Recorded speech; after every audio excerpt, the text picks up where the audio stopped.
ಮಧ್ಯಪ್ರಾಚ್ಯದಲ್ಲಿ ಈಗಾಗಲೇ ಯುದ್ಧ ತಾರಕಕ್ಕೇರಿದೆ. ಇರಾನ್ ಮೇಲೆ ಇಸ್ರೇಲ್ ಮತ್ತು ಅಮೆರಿಕ ಪಡೆಗಳು ಮುಗಿಬಿದ್ದಿದ್ದಾವೆ. ನಿರಂತರವಾದಂತಹ ದಾಳಿಯನ್ನು ನಡೆಸ್ತಾ ಇದ್ದಾವೆ. ಹಾಗೆಂತೇಳಿ ಇರಾನ್ ಕೈಕಟ್ಟಿ ಕುಳಿತಿಲ್ಲ, ಮಂಡಿಯೂರಿ ಸೋಲನ್ನು ಒಪ್ಕೊಂಡಿಲ್ಲ. ಅದು ಕೂಡ ಯುದ್ಧ ಮಾಡ್ತಾ ಇದೆ, ಅದು ತಿರುಗೇಟು ಕೊಡ್ತಾ ಇದೆ. ಅದು ಕೂಡ ಮಧ್ಯಪ್ರಾಚ್ಯದ ಬೇರೆ ಬೇರೆ ದೇಶಗಳ ಮೇಲೆ ಯುದ್ಧವನ್ನು ಮಾಡ್ತಾ ಇದೆ. ಬೇರೆ ಬೇರೆ ರಾಷ್ಟ್ರಗಳ ಮೇಲೆ ತನ್ನ ಮಿಸೈಲ್ ದಾಳಿಯನ್ನು ನಡೆಸ್ತಾ ಇದೆ. ವಿಶೇಷವಾಗಿ ಬಹ್ರೈನ್ನಲ್ಲಿ ನಡೆಸಿರ್ತಕ್ಕಂತಹ ದಾಳಿಯಲ್ಲಿ ಸುಮಾರು 35 ಮಕ್ಕಳು ಸೇರಿದಂತೆ 35ಕ್ಕೂ ಹೆಚ್ಚು ಮಂದಿ ಸಾವಿಗೀಡಾಗಿದ್ದಾರೆ. ಇಸ್ರೇಲ್ ಮೇಲೆ ದಾಳಿಯನ್ನು ನಡೆಸ್ತಾ ಇದೆ. ಅಮೆರಿಕದ ಸೇನಾ ನೆಲೆಗಳ ಮೇಲೆ ದಾಳಿಯನ್ನು ನಡೆಸ್ತಾ ಇದೆ. ಹೀಗೆ ಯುದ್ಧ ತೀವ್ರಗೊಳ್ತಾನೆ ಸಾಗ್ತಾ ಇದೆ. ತೈಲ ಘಟಕಗಳನ್ನು ಟಾರ್ಗೆಟ್ ಮಾಡಿ ಇಸ್ರೇಲ್ ಮತ್ತು ಅಮೆರಿಕ ಸೇನಾಪಡೆಗಳು ನಡೆಸಿರುವಂತಹ ದಾಳಿಯಲ್ಲಿ ಇರಾನ್ನನ್ನು ಸರ್ವನಾಶ ಮಾಡುವಂತಹ ಸ್ವರೂಪದ ಯುದ್ಧ ತೀವ್ರತೆ ಗೋಚರಿಸ್ತಾ ಇದೆ. ಹೀಗೆ ಮಧ್ಯಪ್ರಾಚ್ಯದಲ್ಲಿ ಯುದ್ಧ ನಡೀತಾ ಇದ್ರೆ ನಮ್ಮ ಸಂಸತ್ನಲ್ಲಿ ವಾಗ್ಯುದ್ಧ ನಡೀತಾ ಇದೆ. ಮಧ್ಯಪ್ರಾಚ್ಯ ಯುದ್ಧದ ಬಗ್ಗೆ ಭಾರತದ ಸಂಸತ್ನಲ್ಲಿ ವಾಗ್ಯುದ್ಧ ಶುರುವಾಗಿದೆ. ದೇಶದ ಆರ್ಥಿಕ ಪರಿಸ್ಥಿತಿಯ ಬಗ್ಗೆ ಅನುಮಾನವನ್ನು ವ್ಯಕ್ತಪಡಿಸಲಾಗ್ತಾ ಇದೆ. ಇದರ ಬಗ್ಗೆ ಚರ್ಚೆಗೆ ಅವಕಾಶ ಕೊಡಬೇಕು ಅಂತೇಳಿ ಪಟ್ಟು ಹಿಡಿದಿದ್ದಾವೆ ಪ್ರತಿಪಕ್ಷಗಳು. ಕಾಂಗ್ರೆಸ್ ಹೋರಾಟಕ್ಕೆ ಸರ್ಕಾರ ಕೂಡ ತಿರುಗೇಟು ಕೊಡುವಂತಹ ಕೆಲಸವನ್ನು ಮಾಡ್ತಾ ಇದೆ. ಸದನದ ನಿಯಮದ ಪ್ರಕಾರ ನಡೀಲಿ, ಅದು ಹೊರತಾಗಿ ಬೇರೇನೂ ಇಲ್ಲ ಅಂತ ಹೇಳ್ತಿದ್ದಾರೆ. ಕಾಂಗ್ರೆಸ್ ಹೋರಾಟದ ಬೆನ್ನಲ್ಲೇ ಪ್ರಧಾನಿ ಮೋದಿ ಅವರನ್ನ ಜೈಶಂಕರ್ ಅವರು ಭೇಟಿಯಾಗಿದ್ದಾರೆ. ಸಂಸತ್ನ ಬೆಳವಣಿಗೆ ಹಾಗೂ ಯುದ್ಧದ ಪರಿಣಾಮಗಳ ಬಗ್ಗೆ ಚರ್ಚೆಯನ್ನು ನಡೆಸಿದ್ದಾರೆ ಪ್ರಧಾನಿ ಜೊತೆಗೆ. ಹಾಗೆಯೇ ರಾಷ್ಟ್ರದ ಜನರ ಹಿತಾಸಕ್ತಿಗೆ ಮೊದಲ ಆದ್ಯತೆ ಅನ್ನುವಂತಹ ಸಂದೇಶವನ್ನ ಕೇಂದ್ರ ಸರ್ಕಾರ ರವಾನೆ ಮಾಡ್ತಾ ಇದೆ. ಸಂಸತ್ನ ಒಳಗಡೆ ಕೂಡ ಇವತ್ತು ವಾಗ್ಯುದ್ಧ ನಡೀತಿತ್ತು. ಈಗಾಗಲೇ ಸಂಸತ್ ಕಲಾಪ ಇವತ್ತು ಆರಂಭ ಆಗ್ತಾ ಇದ್ದಂತೆ ಬಜೆಟ್ ಅಧಿವೇಶನದ ಮುಂದುವರಿದ ಭಾಗ ಇವತ್ತಿನಿಂದ ಆರಂಭಗೊಂಡಿದೆ. ಬಜೆಟ್ ಅಧಿವೇಶನದ ಮುಂದಿನ ಭಾಗ ಇವತ್ತು ಕಲಾಪ ಆರಂಭಗೊಳ್ತಾ ಇದ್ದಂತೆ ಸದನದ ಒಳಗಡೆ ಸ್ಟೇಟ್ಮೆಂಟ್ ಅನ್ನು ಮಾಡೋದಕ್ಕೆ ಜೈಶಂಕರ್ ಅವರು ತಯಾರಾಗಿದ್ರು. ಆದರೆ ಜೈಶಂಕರ್ ಅವರ ಸ್ಟೇಟ್ಮೆಂಟ್ ಅನ್ನು ಕೇಳೋದಕ್ಕಿಂತ ಮುಂಚಿತವಾಗಿಯೇ ಪ್ರತಿಪಕ್ಷಗಳು ಸದನದ ಒಳಗಡೆ ಗದ್ದಲ ಎಬ್ಬಿಸಿದ್ದಾವೆ. ಸದನದ ಹೊರಗೂ ಕೂಡ ಹೋರಾಟವನ್ನು ನಡೆಸಿದ್ದಾರೆ. ಸ್ಪೀಕರ್ ಪೀಠದಲ್ಲಿದ್ದಂತಹ ಜಗದಂಬಿಕಾ ಪಾಲ್ ಅವರು ಸಮಾಧಾನ ಪಡಿಸಿದ್ರು ಕೂಡ ಸದನದ ಒಳಗಡೆ ಪ್ರತಿಪಕ್ಷಗಳ ಆಕ್ರೋಶ ತೀವ್ರಗೊಂಡಿತ್ತು. ಸರ್ಕಾರದ ವಿರುದ್ಧ ತೀವ್ರ ಸ್ವರೂಪದಲ್ಲಿ ಸಮರ ಸಾರಿದ್ದಾರೆ. ಹಾಗಾದ್ರೆ ಸಂಸತ್ನಲ್ಲಿ ಈ ವಾರ್ ಯಾವ ಸ್ವರೂಪದಲ್ಲಿ ಸಾಗಿತ್ತು ಅನ್ನೋದನ್ನು ನಿಮಗೆ ಮೊದಲಿಗೆ ವಿವರಿಸ್ತಾ ಹೋಗ್ತೀನಿ. ಬಹಳ ಮುಖ್ಯವಾಗಿ ಮಧ್ಯಪ್ರಾಚ್ಯದ ಕದನ ಭಾರತದ ಸಂಸತ್ನಲ್ಲೂ ಕೂಡ ಚರ್ಚೆಗೆ, ವಾಗ್ಯುದ್ಧಕ್ಕೆ, ಆರೋಪ ಪ್ರತ್ಯಾರೋಪಕ್ಕೆ ಕಾರಣ ಆಗಿದೆ. ಅಮೆರಿಕ ಇಸ್ರೇಲ್ ಜೊತೆ ಸೇರಿ ಇರಾನ್ ಮೇಲೆ ನಡೆಸಿರ್ತಕ್ಕಂತಹ ಯುದ್ಧದಿಂದಾಗಿ ಭಾರತದ ಮೇಲಾಗ್ತಾ ಇರುವ ಪರಿಣಾಮಗಳ ಬಗ್ಗೆ ಚರ್ಚೆಗೆ ಅವಕಾಶ ಕೊಡಬೇಕು ಅಂತ ಹೇಳಿ ಪ್ರತಿಪಕ್ಷಗಳು ಸರ್ಕಾರವನ್ನು ಆಗ್ರಹಿಸಿದ್ದಾವೆ. ಕಚ್ಚಾ ತೈಲ, ಗ್ಯಾಸ್ ಪೂರೈಕೆ ಆಗದ ಕಾರಣಕ್ಕಾಗಿ ದಿನೇ ದಿನೇ ಆತಂಕ ಹೆಚ್ಚಾಗ್ತಾ ಇದೆ ಅನ್ನುವಂಥದ್ದು ಪ್ರತಿಪಕ್ಷಗಳು ವ್ಯಕ್ತಪಡಿಸ್ತಾ ಇರುವಂತಹ ಆತಂಕ. ಗೃಹ ಬಳಕೆಯ ಗ್ಯಾಸ್ 60 ರೂಪಾಯಿ ಏರಿಕೆಯಾಗಿದೆ. ವಾಣಿಜ್ಯ ಬಳಕೆಯ ಗ್ಯಾಸ್ 115 ರೂಪಾಯಿಗಳಿಗೆ ಏರಿಕೆಯಾಗಿದೆ. 60 ರೂಪಾಯಿ ಮನೆ ಬಳಕೆಯ ಗ್ಯಾಸ್ಗಳಿಗೆ, ಗ್ಯಾಸ್ ಸಿಲಿಂಡರ್ಗೆ 60 ರೂಪಾಯಿ ಹೆಚ್ಚಳ ಆಗಿದೆ. ವಾಣಿಜ್ಯ ಬಳಕೆಯ ಗ್ಯಾಸ್ಗೆ 115 ರೂಪಾಯಿ ಹೆಚ್ಚಳ ಆಗಿದೆ. ಈ ವಿಚಾರಗಳನ್ನು ಮುಂದಿಟ್ಟುಕೊಂಡು ಪ್ರತಿಪಕ್ಷಗಳು ಆಗ್ರಹಿಸಿದ್ದಾವೆ. ಆಟೋ ಗ್ಯಾಸ್ ಪೂರೈಕೆ ಮೇಲೆ ಮಹಾ ಹೊಡೆತ ಬೀಳ್ತಾ ಇದೆ. ನೋ ಸ್ಟಾಕ್ ಬೋರ್ಡ್ಗಳು ಈಗ ಬೀಳೋದಕ್ಕೆ ಶುರುವಾಗಿದ್ದಾವೆ. ಅಂದರೆ ಗ್ಯಾಸ್ ಪೂರೈಕೆಯಲ್ಲಿ ಬಹಳ ದೊಡ್ಡ ವ್ಯತ್ಯಯ ಆಗ್ತಾ ಇದೆ. ಇದು ಭಾರತಕ್ಕೆ ಆಗ್ತಾ ಇರುವಂತಹ ತೊಂದರೆ ಅನ್ನುವಂಥದ್ದು ಪ್ರತಿಪಕ್ಷಗಳು ಎತ್ತಿರುವಂತಹ ಪ್ರಶ್ನೆ. ಪೆಟ್ರೋಲ್, ಡೀಸೆಲ್ ಬೆಲೆ ಹೆಚ್ಚಳದ ಆತಂಕವೂ ಕೂಡ ಇದೆ. ಇದೇ ಕಾರಣಕ್ಕಾಗಿ ಕಾಂಗ್ರೆಸ್ ಇವತ್ತು ಹೋರಾಟವನ್ನು ಕೈಗೆತ್ತಿಕೊಂಡಿತ್ತು. ಸದನದ ಹೊರಗೂ ಕೂಡ ಇವತ್ತು ಹೋರಾಟವನ್ನು ನಡೆಸಿದ್ದಾರೆ. ಸಂಸತ್ ಆವರಣದಲ್ಲಿ ಕಾಂಗ್ರೆಸ್ ಪ್ರತಿಭಟನೆ ನಡೆಸಿದೆ. ಕೇಂದ್ರ ಸರ್ಕಾರದ ವಿರುದ್ಧ ಆಕ್ರೋಶವನ್ನು ಕಾಂಗ್ರೆಸ್ ವ್ಯಕ್ತಪಡಿಸಿದೆ. ಕೇಂದ್ರ ಸರ್ಕಾರದ ವಿರುದ್ಧ ಪ್ರತಿಪಕ್ಷ ಕಾಂಗ್ರೆಸ್ ತೀವ್ರ ಆಕ್ರೋಶ ವ್ಯಕ್ತಪಡಿಸಿದೆ. ಸಂಸತ್ ಆವರಣದಲ್ಲಿ ಪ್ರತಿಭಟನೆ ನಡೆಸಿದ್ದಾರೆ. ಎಐಸಿಸಿ ಅಧ್ಯಕ್ಷರಾಗಿರ್ತಕ್ಕಂಥ ಮಲ್ಲಿಕಾರ್ಜುನ ಖರ್ಗೆ ಹಾಗೂ ಲೋಕಸಭೆಯ ಪ್ರತಿಪಕ್ಷ ನಾಯಕ ರಾಹುಲ್ ಗಾಂಧಿ ಇವರುಗಳ ನೇತೃತ್ವದಲ್ಲಿ ಇವತ್ತು ಕಾಂಗ್ರೆಸ್ನವರು ಹೋರಾಟವನ್ನು ಕೈಗೆತ್ತಿಕೊಂಡಿದ್ರು, ಪ್ರತಿಭಟನೆಯನ್ನು ನಡೆಸಿದ್ದಾರೆ. ಗಲ್ಫ್ ರಾಷ್ಟ್ರಗಳು ಹೊತ್ತಿ ಉರಿತಾ ಇದ್ದಾವೆ, ತೈಲ ಪೂರೈಕೆ ಆಗ್ತಾ ಇಲ್ಲ, ಗಲ್ಫ್ ಹೊತ್ತಿ ಉರಿತಾ ಇದೆ, ಆಯಿಲ್ ಶಾಕ್ ಎದುರಾಗಿದೆ, ಇಂಡಿಯನ್ ಸ್ಟ್ಯಾಂಡರ್ಡ್ ಅನ್ನುವಂತಹದ್ದನ್ನ ಭಾರತೀಯರು ಅಲ್ಲಿ ಸಿಲುಕಿದ್ದಾರೆ ಅನ್ನುವಂಥದ್ದನ್ನ ಹೇಳ್ತಾ ಇದ್ದಾರೆ. ಭಾರತೀಯರು ಗಲ್ಫ್ನಲ್ಲಿ ಸಿಲುಕಿದ್ದಾರೆ, ರಕ್ಷಣೆ ಮಾಡುವಂತಹ ಕೆಲಸ ಆಗಬೇಕಾಗಿದೆ ಅನ್ನುವಂಥದ್ದನ್ನ ಒತ್ತಾಯಿಸಿದ್ದಾರೆ. ಅಷ್ಟೇ ಅಲ್ಲದೆ ಭಾರತಕ್ಕೆ ನಾಯಕತ್ವ ಬೇಕಿದೆ, ಮೌನ ಅಲ್ಲ. India needs leadership not silence ಅನ್ನುವಂತಹ ಬ್ಯಾನರ್ ಅನ್ನು ಹಿಡಿದು ಪ್ರತಿಭಟನೆಯನ್ನು ನಡೆಸಿದ್ದಾರೆ. ಕಾಂಗ್ರೆಸ್ನ ಸಂಸತ್ ಸದಸ್ಯರು, ಕಾಂಗ್ರೆಸ್ನ ಸಂಸದರು ಈ ಪ್ರತಿಭಟನೆಯಲ್ಲಿ ಭಾಗಿಯಾಗಿದ್ದರು. ಭಾರತಕ್ಕೆ ನಾಯಕತ್ವ ಬೇಕಿದೆ, ಭಾರತ ನಾಯಕತ್ವವನ್ನು ತೋರಿಸಬೇಕಾಗಿದೆ ಅನ್ನುವಂಥದ್ದನ್ನು ಹೇಳಿದ್ದಾರೆ. ಇದರ ನಡುವೆ ಸಂಸತ್ನ ಹೊರಗಡೆ ಈ ರೀತಿಯ ಹೋರಾಟ ನಡೆಸಿರ್ತಕ್ಕಂಥ ಕಾಂಗ್ರೆಸ್ನವರು ಸಂಸತ್ನ ಒಳಗೆ ಚರ್ಚೆಗೆ ಅವಕಾಶವನ್ನು ಕೇಳಿದ್ದಾರೆ. ಅದಕ್ಕಾಗಿ ನೋಟಿಸನ್ನು ಕೊಟ್ಟಿದ್ದಾರೆ. ಪಾಶ್ಚಿಮಾತ್ಯ ಬಿಕ್ಕಟ್ಟು, ಭಾರತದ ಮೇಲಿನ ಪರಿಣಾಮಗಳ ಬಗ್ಗೆ ಚರ್ಚೆಗೆ ಪಟ್ಟು ಹಿಡಿದಿದ್ದಾರೆ. ಮಧ್ಯಪ್ರಾಚ್ಯ ಸೇರಿದಂತೆ ಪಾಶ್ಚಿಮಾತ್ಯ ಜಗತ್ತಿನಲ್ಲಿ ನಡೀತಾ ಇರುವಂತಹ ಯುದ್ಧ ಮತ್ತು ಅದರ ಪರಿಣಾಮ ಭಾರತದ ಮೇಲೆ ಏನೇನು ಆಗ್ತಾ ಇದೆ ಇದರ ಬಗ್ಗೆ ಚರ್ಚೆಗೆ ಅವಕಾಶ ಕೊಡಬೇಕು ಅಂತೇಳಿ ಪಟ್ಟು ಹಿಡಿದಿದ್ದಾರೆ. ಸಂಸತ್ ಆವರಣದಲ್ಲಿ ಪ್ರತಿಭಟನೆಯ ಬಳಿಕ ಸಂಸತ್ನ ಒಳಗೂ ಕೂಡ ಪ್ರತಿಪಕ್ಷ ಕಾಂಗ್ರೆಸ್ ಹೋರಾಟವನ್ನು ಕೈಗೆತ್ತಿಕೊಂಡಿದೆ. ಸಂಸತ್ನ ಒಳಗೂ ಕೂಡ ಪ್ರತಿಪಕ್ಷ ಕಾಂಗ್ರೆಸ್ ಹೋರಾಟವನ್ನು ಕೈಗೆತ್ತಿಕೊಂಡಿದೆ. ಸಂಸತ್ ಆವರಣದಲ್ಲಿನ ಪ್ರತಿಭಟನೆಯ ನಂತರ ಕೇಂದ್ರ ಸರ್ಕಾರದ ವಿರುದ್ಧ ಬ್ಯಾನರ್ ಹಿಡಿದು ಸ್ಪೀಕರ್ ಪೀಠದ ಮುಂದೆ ಪ್ರತಿಭಟನೆಯನ್ನ ನಡೆಸಲಾಗಿದೆ. ಕೇಂದ್ರ ಸರ್ಕಾರದ ವಿರುದ್ಧ ಬ್ಯಾನರ್ ಅನ್ನು ಹಿಡ್ಕೊಂಡಿದ್ದಾರೆ. ಸ್ಪೀಕರ್ ಪೀಠದ ಮುಂದೆ ಪ್ರತಿಭಟನೆಯನ್ನು ನಡೆಸಿವೆ. ಇಲ್ಲಿ ಲೋಕಸಭೆಯಲ್ಲಿ ಕಲಾಪದ ವೇಳೆ ಸದನದ ಬಾವಿಗಿಳಿದು ಪ್ರತಿಭಟನೆಯನ್ನು ನಡೆಸಲಾಗಿದೆ. ಲೋಕಸಭಾ ಕಲಾಪದ ಸಂದರ್ಭದಲ್ಲಿ ಸದನದ ಬಾವಿಗಿಳಿದು ಪ್ರತಿಪಕ್ಷ ಕಾಂಗ್ರೆಸ್ನ ಸಂಸದರು ಪ್ರತಿಭಟನೆಯನ್ನು ನಡೆಸಿದ್ದಾರೆ. ಯಾವ ಸ್ವರೂಪದಲ್ಲಿ ಭಾರತದ ಮೇಲೆ ಈ ಯುದ್ಧದ ಪರಿಣಾಮಗಳು ಆಗ್ತಾ ಇದ್ದಾವೆ ಅನ್ನುವಂಥದ್ದನ್ನು ತಿಳ್ಕೊಳ್ಬೇಕು ನಾವು. ಇದನ್ನು ಹೇಗೆ ಕೇಂದ್ರ ಸರ್ಕಾರ ಅಂದಾಜಿಸಿದೆ, ಯಾವ ಸ್ವರೂಪದಲ್ಲಿ ಕೇಂದ್ರ ಸರ್ಕಾರ ಇದನ್ನು ನಿಭಾಯಿಸ್ತಾ ಇದೆ ಅಂತ ಹೇಳಿ ಲೋಕಸಭೆಯಲ್ಲಿ ಚರ್ಚೆಗೆ ಅವಕಾಶವನ್ನು ಕೇಳಿ ಗೊತ್ತುವಳಿ ನೋಟಿಸನ್ನು ಸಂಸದ KC ವೇಣುಗೋಪಾಲ್ ಅವರು ಸಲ್ಲಿಸಿದ್ದಾರೆ. ಸ್ಪೀಕರ್ ಅವರಿಗೆ ಈ ಒಂದು ನೋಟಿಸನ್ನು ಕೊಟ್ಟಿದ್ದಾರೆ.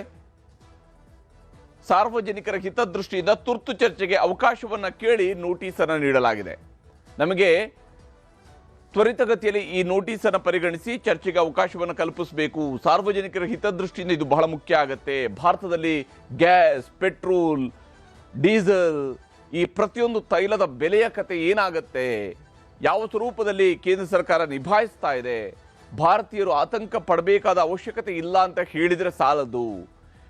ವಾಸ್ತವದ ಬಗ್ಗೆ ಜನರ ಮುಂದಿಡಬೇಕು. ರಾಜ್ಯಸಭೆಯಲ್ಲೂ ಕೂಡ ಅವಕಾಶವನ್ನು ಕೇಳಿದ್ದಾರೆ. ಮಲ್ಲಿಕಾರ್ಜುನ ಖರ್ಗೆ ಅವರು, ಪ್ರತಿಪಕ್ಷ ನಾಯಕ ಮಲ್ಲಿಕಾರ್ಜುನ ಖರ್ಗೆ ಅವರು ಕೂಡ ರಾಜ್ಯಸಭೆಯಲ್ಲಿ ಅವಕಾಶವನ್ನು ಕೇಳಿದ್ದಾರೆ. ನಮಗೆ ಚರ್ಚೆಗೆ ಅವಕಾಶವನ್ನು ಮಾಡಿಕೊಡ್ಬೇಕು ಅಂತ ಹೇಳಿ ಪ್ರಸ್ತಾಪ ಮಾಡಿದ್ದಾರೆ. ಹಾಗಾದ್ರೆ ಕಾಂಗ್ರೆಸ್ ವ್ಯಕ್ತಪಡಿಸ್ತಾ ಇರುವಂತಹ ಕಳವಳ ಏನಾಗ್ತಾ ಇದೆ ಅಂತ ಹೇಳಿ ಕಾಂಗ್ರೆಸ್ ಹೇಳ್ತಾ ಇದೆ. ಯಾವ ಕಾರಣಕ್ಕಾಗಿ ಅವರು ಚರ್ಚೆಗೆ ಆಗ್ರಹಿಸ್ತಾ ಇದ್ದಾರೆ? ಗಲ್ಫ್ ರಾಷ್ಟ್ರಗಳಲ್ಲಿ ಸಿಲುಕಿಕೊಂಡಿರುವಂತಹ ಭಾರತೀಯರ ರಕ್ಷಣೆ ಆಗಬೇಕು. ಸರಿಸುಮಾರು 1 ಕೋಟಿಗೂ ಹೆಚ್ಚು ಜನ ಅಲ್ಲಿ ಕೆಲಸ ಮಾಡ್ತಾ ಇದ್ದಾರೆ ಅನ್ನುವಂತಹ ಅಂಕಿಅಂಶಗಳಿದ್ದಾವೆ. ಹೀಗಿರುವಾಗ ಭಾರತೀಯರು ಎಲ್ಲಿದ್ದಾರೋ ಆ ದೇಶಗಳಲ್ಲಿ ಅವರಿಗೆ ರಕ್ಷಣೆ ಸಿಗುವಂತಾಗಬೇಕು. ಅವರ ಸುರಕ್ಷತೆ ಬಹಳ ಮುಖ್ಯ. ತೈಲ ಭದ್ರತೆ, ಸುರಕ್ಷತೆಯ ಬಗ್ಗೆ ಸರ್ಕಾರದಿಂದ ಸ್ಪಷ್ಟತೆ ಸಿಗಬೇಕು. ಅಂತಾರಾಷ್ಟ್ರೀಯ ಮಾರುಕಟ್ಟೆಯಲ್ಲಿ ಕ್ರೂಡ್ ಆಯಿಲ್ನ ಬೆಲೆ ಏರಿಳಿಕೆ ಆಗ್ತಾ ಇದೆ, ವಿಪರೀತವಾದಂತಹ ಏರಿಳಿಕೆ ಆಗ್ತಾ ಇದೆ. ಈ ಕಾರಣಕ್ಕಾಗಿ ಇದರ ಬಗ್ಗೆ ಒಂದು ಸ್ಪಷ್ಟತೆ ಬೇಕಿದೆ. ಭಾರತೀಯರಿಗೆ ಸ್ಪಷ್ಟತೆ ಸಿಗಬೇಕಾಗಿದೆ. ಯುದ್ಧದಿಂದಾಗಿ ಅಗತ್ಯ ವಸ್ತುಗಳ ಬೆಲೆ ಏರಿಕೆ ಆಗ್ತಾ ಇದೆ. ಇದರ ಪರಿಣಾಮ ಬಹಳ ದೊಡ್ಡ ಮಟ್ಟದಲ್ಲಿ ಬೀರ್ತಾ ಇದೆ ಅನ್ನುವಂಥದ್ದು ಜನರ ಅನುಭವಕ್ಕೂ ಕೂಡ ಬರೋದಕ್ಕೆ ಶುರುವಾಗ್ತಾ ಇದೆ. ಹೀಗಾಗಿನೇ ಯುದ್ಧದಿಂದಾಗಿ ಅಗತ್ಯ ವಸ್ತುಗಳ ಬೆಲೆ ಏರಿಕೆ ಆಗ್ತಾ ಇದೆ. ಇದರ ಬಗ್ಗೆಯೂ ಚರ್ಚೆ ಆಗಬೇಕು. ಭಾರತದ ಜನಸಾಮಾನ್ಯರಿಗೆ ತೊಂದರೆ ಆಗ್ತಾ ಇದೆ. ಅದಕ್ಕೆ ಕೇಂದ್ರ ಸರ್ಕಾರ ಕೈಗೊಳ್ಳಬಹುದಾಗಿರುವಂತಹ ಉಪಕ್ರಮಗಳ ಬಗ್ಗೆ, ಏನೇನು ಕಾರ್ಯಕ್ರಮಗಳನ್ನು ರೂಪಿಸಬಹುದು ಅನ್ನೋದ್ರ ಬಗ್ಗೆ ಚರ್ಚೆ ಆಗಬೇಕು. ದೇಶದ ಜನರಿಗೆ ಅಭಯ ನೀಡುವ ಕೆಲಸ ಆಗಬೇಕು. ಯಾಕಂದ್ರೆ ಈ ಯುದ್ಧದ ಪರಿಣಾಮ ಭಾರತೀಯರ ಮೇಲೆ ಆಗದಂಗೆ ನೋಡ್ಕೊಳ್ಬೇಕಾಗಿರುವಂಥದ್ದು ಸರ್ಕಾರಗಳ ಜವಾಬ್ದಾರಿ. ಯುದ್ಧ ಯಾವುದೇ ದೇಶಗಳ ನಡುವೆ ನಡೀತಾ ಇದ್ರು ಕೂಡ ಅದರ ಪರಿಣಾಮ ನಮ್ಮ ಮೇಲೆ ಪರೋಕ್ಷವಾಗಿ ನಮ್ಮ ಮೇಲೆ ಆಗುವಂಥ ಸಾಧ್ಯತೆ ಇರುತ್ತೆ. ಹೀಗಾಗಿ ದೇಶದ ಜನರಿಗೆ ಅಭಯ ನೀಡುವಂತಹ ಕೆಲಸ ಆಗಬೇಕು ಅಂತ ಹೇಳುವಂಥ ಆಗ್ರಹವನ್ನ ಕಾಂಗ್ರೆಸ್ನ ನಾಯಕರುಗಳು ಮಾಡ್ತಾ ಇದ್ದಾರೆ. ಇದೇ ಕಾರಣಕ್ಕಾಗಿ ಅವರು ಈಗಾಗಲೇ ನೋಟಿಸನ್ನು ಕೊಟ್ಟಿದ್ದಾರೆ. ಈ ವಿಚಾರಕ್ಕೆ ಸಂಬಂಧಪಟ್ಟಂತೆ ರಾಜ್ಯಸಭೆಯಲ್ಲಿ ನೋಟಿಸ್ ಕೊಡುವ ಸಂದರ್ಭದಲ್ಲಿ ಪ್ರಸ್ತಾವನೆಯನ್ನು ಸಲ್ಲಿಸಿರ್ತಕ್ಕಂತಹ ಪ್ರತಿಪಕ್ಷ ನಾಯಕ ಮಲ್ಲಿಕಾರ್ಜುನ ಖರ್ಗೆ ಅವರು ಏನು ಮಾತನಾಡಿದ್ರು ಅನ್ನೋದನ್ನು ನಿಮ್ಗೆ ತೋರಿಸ್ತೀನಿ. रूल 176 के तहत emerging challenges for India's energy security के विषय पर मैं शॉर्ट ड्यूरेशन डिस्कशन की अनुमति के लिए अनुरोध करना चाहता हूं। पश्चिमी एशिया में तेजी से बदल रही जियोपॉलिटिकल सिचुएशन अब वहीं तक सीमित नहीं है, इसका असर भारत की एनर्जी सिक्योरिटी पर पड़ रहा है। भारत की छवि और साख पर भी इसका असर पड़ रहा है। भारत अपनी क्रूड ऑयल की लगभग 55% जरूरतें पश्चिमी एशिया से होने वाले इंपोर्ट से पूरी करता है। कॉन्फ्लिक्ट बढ़ने का सीधा असर हमारे देश में इकोनॉमिक स्टेबिलिटी पर भी पड़ेगा। ಹೀಗೆ ಮಲ್ಲಿಕಾರ್ಜುನ ಖರ್ಗೆ ಅವರು ಇದರ ಬಗ್ಗೆ ಒಂದು ಶಾರ್ಟ್ ಟೈಮ್ ಡಿಬೇಟ್ಗೆ ಅವಕಾಶವನ್ನ ಕೊಡಬೇಕು ಅನ್ನುವಂತಹ ಆಗ್ರಹವನ್ನ ರಾಜ್ಯಸಭೆ ಒಳಗಡೆ ಮಾಡಿದ್ದಾರೆ. ಮತ್ತೆ ಸಂಸತ್ನ ಹೊರಗಡೆ, ಕಲಾಪದ ಹೊರಗಡೆ ಕೆ.ಸಿ. ವೇಣುಗೋಪಾಲ್ ಹಾಗೆಯೇ ಶಶಿ ತರೂರ್ ಸಂಸದರು, ಕಾಂಗ್ರೆಸ್ನ ಇಬ್ಬರು ಸಂಸದರು ಕೂಡ ಮಾತನಾಡಿದ್ದಾರೆ. ತೋರಿಸ್ತೀನಿ. The present day, more importance is the issue relating to the common people of this country. Fuel prices are rising day by day, and Gulf countries people are very much worried about their future. You see that Western countries, how they are doing all this war-like situation, war situation, how the government of India totally silent on all this situation. At least during the parliament, we are asking for a discussion, debate. Was to have an opportunity to discuss the issue. We can ask questions about energy security. Oil prices have gone up very high today. We are worried about the shortage of gas in the country. There are many, and of course LPG prices were raised by the government just a couple of days ago. So there are issues affecting the Aam Aadmi in India that the parliament would like to place on record. ಹೀಗೆ ಇಲ್ಲಿ ಪ್ರತಿಯೊಬ್ಬರು ಕೂಡ ಕಾಂಗ್ರೆಸ್ ಸದಸ್ಯರು ಕೇಳ್ತಾ ಇರುವಂಥದ್ದು ಇದರ ಬಗ್ಗೆ ವಿಸ್ತೃತವಾದಂಥ ಚರ್ಚೆ ಆಗಬೇಕು. ಸಂಸತ್ನಲ್ಲಿ ಚರ್ಚೆಯಾಗಿ ಕೇಂದ್ರ ಸರ್ಕಾರವು ಕೂಡ ಏನೆಲ್ಲ ಕ್ರಮಗಳನ್ನು ಕೈಗೊಳ್ಳಬಹುದು ಅನ್ನೋದ್ರ ಬಗ್ಗೆ ಚರ್ಚಿಸಬೇಕು ಅನ್ನುವಂತಹ ಆಗ್ರಹವನ್ನು ಮಾಡ್ತಾ ಇದ್ದಾರೆ. ಇದರ ನಡುವೆ ಜೈಶಂಕರ್ ಅವರು ಒಂದಿಷ್ಟು ಸ್ಪಷ್ಟನೆಯನ್ನು ಕೊಡುವಂತಹ ಕೆಲಸವನ್ನು ಇವತ್ತು ಮಾಡಿದ್ದಾರೆ. ವಿದೇಶಾಂಗ ಸಚಿವರು ಮಧ್ಯಪ್ರಾಚ್ಯದಲ್ಲಿ ಆಗ್ತಾ ಇರುವಂತಹ ಬೆಳವಣಿಗೆಗಳ ಬಗ್ಗೆ ಸದನದಲ್ಲಿ ತಮ್ಮ ಹೇಳಿಕೆಯನ್ನು ನೀಡಿದ್ದಾರೆ. ಇಲಾಖೆಯ ಪರವಾಗಿ, ಭಾರತ ಸರ್ಕಾರದ ಪರವಾಗಿ ಏನೇನು ಕ್ರಮಗಳಾಗ್ತಾ ಇದ್ದಾವೆ ಅನ್ನೋದ್ರ ಬಗ್ಗೆ ಸ್ಪಷ್ಟನೆಯನ್ನು ನೀಡುವಂತಹ ಕೆಲಸವನ್ನು ಮಾಡಿದರು. ಮಧ್ಯಪ್ರಾಚ್ಯ ಬಿಕ್ಕಟ್ಟಿನ ಬಗ್ಗೆ, ಮಧ್ಯಪ್ರಾಚ್ಯದಲ್ಲಿ ಸಿಲುಕಿಕೊಂಡಿರುವಂತಹ 65,000 ಭಾರತೀಯರನ್ನು ಇದುವರೆಗೆ ರಕ್ಷಣೆ ಮಾಡಲಾಗಿದೆ. ಸರಿಸುಮಾರು 65,000 ಭಾರತೀಯರು ಈಗಾಗಲೇ ಮಧ್ಯಪ್ರಾಚ್ಯದಿಂದ ವಾಪಸ್ ಬಂದಿದ್ದಾರೆ. ಅವರ ರಕ್ಷಣೆ ಮಾಡಲಾಗಿದೆ. ಟೆಹರಾನ್ನೊಂದಿಗೆ ಸಂಪರ್ಕದಲ್ಲಿದ್ದು ಭಾರತೀಯರ ಸುರಕ್ಷತೆಗೆ ಆದ್ಯತೆಯನ್ನು ನೀಡಲಾಗಿದೆ. ಯಾಕಂದರೆ ಯುದ್ಧ ಪೀಡಿತವಾಗಿರ್ತಕ್ಕಂತಹ ನಗರ ಅಂತ ಹೇಳಿದರೆ ಅದು ಟೆಹರಾನ್ ನಗರ. ಇರಾನ್ ದೇಶದ ಮೇಲೆ ವ್ಯಾಪಕವಾದಂತಹ ದಾಳಿ ಆಗ್ತಾ ಇದೆ. ಹಾಗಾಗಿ ಟೆಹರಾನ್ ಜೊತೆಗೆ ನವದೆಹಲಿ ನಿರಂತರ ಸಂಪರ್ಕದಲ್ಲಿದೆ ಮತ್ತು ಭಾರತೀಯರ ಸುರಕ್ಷತೆಗೆ ಕ್ರಮವನ್ನು ಕೈಗೊಳ್ಳಲಾಗ್ತಾ ಇದೆ. ಭಾರತದಲ್ಲಿರುವಂತಹ ಇರಾನ್ನ ಹಡಗುಗಳು ಕೂಡ, ಇರಾನ್ನ 3 ಹಡಗುಗಳು ಭಾರತಕ್ಕೇನೋ ಸಮರಾಭ್ಯಾಸಕ್ಕಾಗಿ ಬಂದಿದ್ವು, ತಾಲೀಮಿಗಾಗಿ ಬಂದಿದ್ವು, ಅವುಗಳು ಸುರಕ್ಷಿತವಾಗಿದ್ದಾವೆ. ಒಂದು ಹಡಗು ನಾಶವಾಗಿದೆ ಅನ್ನುವಂತಹ ಮಾಹಿತಿಯನ್ನು ಕೂಡ ನೀಡಿದ್ದಾರೆ. ಹಡಗುಗಳನ್ನು ರಕ್ಷಣೆ ಮಾಡಿದ್ದಕ್ಕೆ ಭಾರತಕ್ಕೆ ಇರಾನ್ ಧನ್ಯವಾದವನ್ನು ಹೇಳಿದೆ.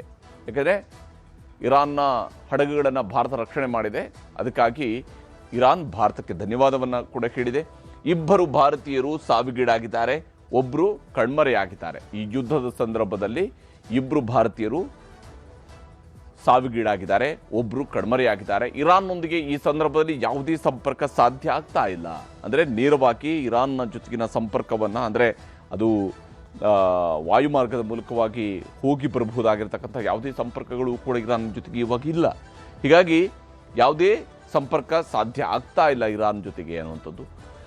ಮತ್ತು ಪರಸ್ಪರ ಮಾತುಕತೆಯ ಮೂಲಕ ಆರ್ಥಿಕ ಮತ್ತು ರಾಜತಾಂತ್ರಿಕ ಸಮಸ್ಯೆಗೆ ಪರಿಹಾರವನ್ನು ಹುಡುಕಿಕೊಳ್ಬೇಕು ಅನ್ನುವಂತಹ ಆಗ್ರಹವನ್ನು ಕೂಡ ಭಾರತದ ಸಂಸತ್ನಲ್ಲಿ ನಿಂತು ಇವತ್ತು ಹೇಳಿದ್ದಾರೆ ಜೈಶಂಕರ್ ಅವರು. ಯಾಕಂದರೆ ಯುದ್ಧ ಯಾವುದಕ್ಕೂ ಕೂಡ ಪರಿಹಾರ ಅಲ್ಲ.